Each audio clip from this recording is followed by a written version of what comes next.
Room లో చేయి పట్టుకుని బలవంతం చేయబోతే ఆ తోపులో అట్లా ఆ బ్రీజర్ కింద పడిపోయింది. నేను పరిగెత్తుకుంటూ బయటకొస్తుని చేయి పట్టుకుని గట్టిగా చెంప మీద కొట్టాడు. నాకు బాగా గుర్తు.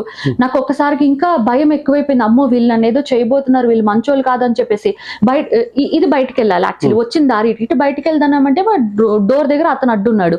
ఇటువైపు సేమ్ ఇట్లనే బాల్కనీ.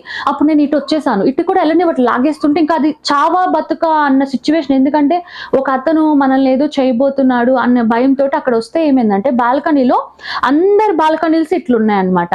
కరెంట్ పోయింది కదా! నేనప్పుడు అరవడం స్టార్ట్ చేశా. నన్ను కాపాడండి, నన్ను హెల్ప్ చేయండి, వీళ్ళు నన్ను కొడుతున్నారు, వీళ్ళు నన్ను ఏదో చేయబోతున్నారు అది ఇది అనేసరికి వీళ్ళిద్దరు భయపడ్డారు. అమ్మో! ఈ పిల్ల అరుస్తుంది, ఇప్పుడు అందరూ ఏదో చేస్తారనేసి షిష్ అరవకు, అరవకు, అరవకు ఎళ్ళిపో, ఎళ్ళిపో అనేసి అంటున్నారు. కానీ నాకు భయం. ఇప్పుడు ఆ బాల్కనీలోంచి మధ్య గదిలోంచి ఈ డోర్‌లోంచి నేను బయటికెళ్ళాలి, లిఫ్ట్ రావాలి, కిందకెళ్ళాలి. ఈలోపు మళ్ళా వాళ్ళు నన్ను బలవంతం చేసి నేను రాను అక్కడున్న వాళ్ళు నన్ను ఇద్దరు అబ్బాయిలు, నేను ఒక్క అమ్మాయిని